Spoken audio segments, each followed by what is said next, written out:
ये बात मेरे संज्ञान में नहीं है, क्या बातें हुई, न हुई, मैं इसको नहीं जानता हूँ, तो मैं समझता हूँ इस पर विशेष टिप्पणी करना मुझे अच्छा नहीं लगता। अब देखिए, जंगल राज के जो युवराज हैं, वो खुद जंगल राज की बात कर रहे हैं, तो भाई ये तो अजीब-सी बात हुई, मेरी समझ से बाहर है। बिहार ने देखा है, आप सब हम समझते हैं कि आप लोग उस समय बच्चे होंगे, लेकिन अनुभव अनुभव आप लोग करते हैं कि जंगल राज की जो कल्पना परिकल्पना अपने पिताजी से पूछ लीजिए कि शाम में लोग नहीं निकल रहा था। तो जंगल राज के युवराज हैं और जंगल राज के ही मनोदशा में पले बढ़े हैं। तो जंगल में रहने वाला व्यक्ति जंगली ही होता है। तो दूसरे को अगर जंगली कहता है तो हमको नहीं लगता है कि ऐसे आप मंच पर जा कर के भाषण दे दीजिए और होड़ लगाइए कि 200 सभा हम कर लिए हैं और मछली खाइए, केक काटिए, और कुछ उत्साही लोग आपके भीड़ में चल आते हैं। और उस अति उत्साही लोगों के कारण ही कुछ ऐसे लोग होते हैं जो दबे कुचले लोग होते हैं, कमज़ोर लोग होते हैं, वो आपसे भाग जाते हैं और आपके अंदर एक लगता है ऐसा आपको कि आप बस पूरा बिहार आपका है।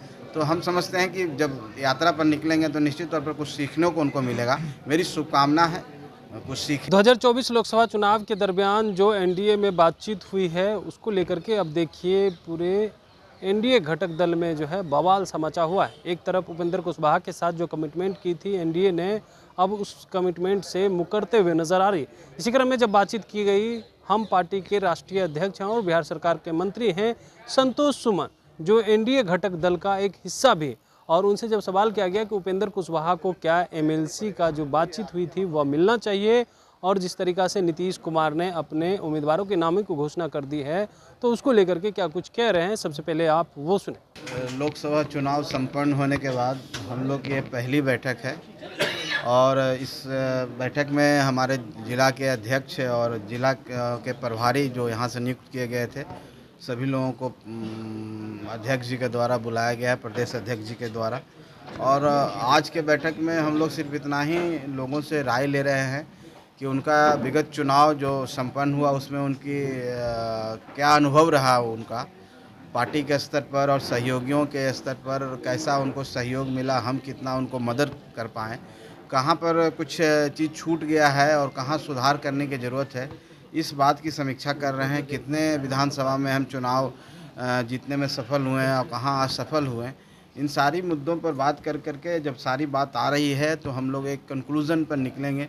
और पार्टी का आने वाला समय में विधानसभा चुनाव होना है 25 में, उसमें हमारी रणनीति क्या होगी, हम कहाँ पर तैयारी हमको ज़्यादा करना है, कहाँ हम मजबूत हैं, कहाँ हम कमज़ोर हैं। संगठन के स्तर पर भी हमारे जिलाध्यक्ष की समीक्षा भी हम कर रहे हैं कि संगठन के स्तर पर हम कहाँ जी कौन सा ऐसा ज़िला जहाँ पर हम बूथ स्तर पर नहीं पहुँच पाए हैं। उन सारी चीज़ों को लेकर के आज एक बैठक हो रही है। बैठक के बाद हम लोग सब बैठेंगे और आपस में फिर बातें करेंगे, फिर हम लोग कुछ एक नई रणनीति के तहत बिहार में आएँगे। और रणनीति होगी कि हम बिहार में गाँव-गाँव तक गरीबों के बीच में जाएँ, आभार उनका व्यक्त करें कि जिस हिसाब से हमारे कहने पर हमारी पार्टी के मेहनत से लोगों ने वोट ट्रांसफ़र किया है, तो उसको और मजबूती प्रदान करें, उसको और गति प्रदान करें। इसके लिए आज की बैठक बुलाई गई है और आज की बैठक अभी चल ही रहा है और हम समझते हैं कि हम लोग को बहुत कुछ इनपुट मिल रहा है, जो आने वाला समय में बहुत ही लाभदायक होगा, लाभकारी होगा और हम लोग को नया रणनीति बनाने में सहायक होगा। तेजस्वी यादव भी आभार यात्रा पर निकलने वाले हैं, क्या कहेंगे? देखिए, उनकी भी पार्टी है, तेजस्वी यादव जी को ज़रूर निकलना चाहिए, क्योंकि तेजस्वी यादव जी डायरेक्ट आए थे। लालू यादव, आदरणीय लालू यादव जी के बेटे हैं और उनको पद मिला उप मुख्यमंत्री का। तो हम समझते हैं कि डायरेक्ट किसी को कोई चीज़ मिल जाता है तो अनुभव नहीं होता है, अनुभवहीनता है उनके अंदर, अनुभव की कमी है। बाहर निकलेंगे, लोगों से मिलेंगे, जाके बैठेंगे तो कुछ अनुभव प्राप्त होगा। तो हम समझते हैं वो अनुभव से वो कुछ सीख पाएंगे, तब जाके उनको कुछ फ़ायदा होने वाला है। ऐसे आप मंच पर जा कर के भाषण दे दीजिए और होड़ लगाइए कि 200 सभा हम कर लिए हैं और मछली खाइए, केक काटिए, और कुछ उत्साही लोग आपके भीड़ में चल आते हैं। और उस अति उत्साही लोगों के कारण ही कुछ ऐसे लोग होते हैं जो दबे कुचले लोग होते हैं, कमज़ोर लोग होते हैं, वो आपसे भाग जाते हैं और आपके अंदर एक लगता है ऐसा आपको कि आप बस पूरा बिहार आपका है। तो हम समझते हैं कि जब यात्रा पर निकलेंगे तो निश्चित तौर पर कुछ सीखने को उनको मिलेगा। मेरी शुभकामना है कुछ सीखें, अभी उम्र है उनके पास और आने वाला 15-20 साल में ज़रूर बिहार में कुछ ना कुछ विकल्प बन सकते हैं वो। अभी 20 साल तक हमको नहीं लगता है कि उनका कोई विकल्प। देखिए, 12 जुलाई से संभवतः शुरू होने वाला है। हम 22 जुलाई को हम लोग सब जो भी जनता के मुद्दे हैं उनको हमारे माननीय विधायक और हम मंत्री के तौर पर उसको उस सदन के अंदर सॉल्व करने की हम लोग कोशिश करेंगे। और सरकार भी अपना तैयारी कर रही है कि सभी जनता के मुद्दों को 100% समाधान निकाला जा सके। बस यही है, और ऐसा तो कुछ है नहीं। तेजस्वी यादव कह रहे हैं बिहार में महाजंगल राज आ गया है।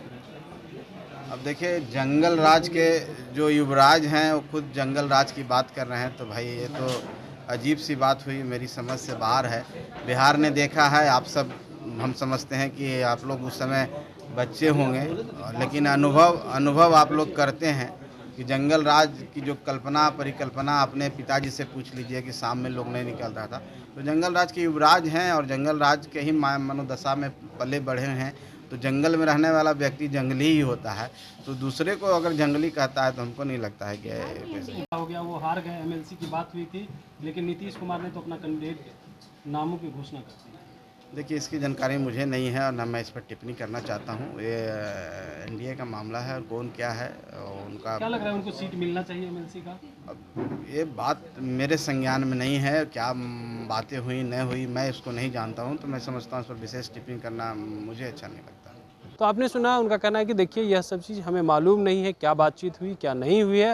हालांकि एनडीए में सब कुछ उस वक्त तय हुआ था जब 2024 का लोकसभा चुनाव के दरमियान जब एनडीए में सीट बंटवारा हो रहा था और उपेंद्र कुशवाहा को यह बात कही गई थी कि एक एमएलसी का सीट मिलेगा, लेकिन अब देखिए वह सीट जो है उनसे छीन ली गई है। हालांकि वो लोकसभा का चुनाव भी हार चुके हैं और वहीं दूसरी तरफ देखिए उनका कहना है कि हम लोग जो है समीक्षा बैठक भी कर रहे हैं और इसमें तमाम चीज़ की चर्चाएं कर रहे हैं कि आखिर जो उनके पिता हैं यानी बिहार के पूर्व मुख्यमंत्री जीतन राम मांझी, उनकी जो जीत हुई है आखिर वो अंतर जो थोड़ा कम रहा है वो बेहतर रह सकता है। साथ ही साथ जो 2025 के विधानसभा चुनाव होने हैं उस पर भी चर्चाएं हुई है और उसको लेकर के भी हम लोग तैयारी कर रहे हैं। साथ ही साथ बिहार विधानमंडल का सत्र शुरू होने वाला है, उसको लेकर के तैयारी कर रहे हैं ताकि जनता के जो मुद्दे हैं उस मुद्दे को लेकर के हम सरकार के सामने रखें और उस तमाम चीज़ों पे हल हो सके।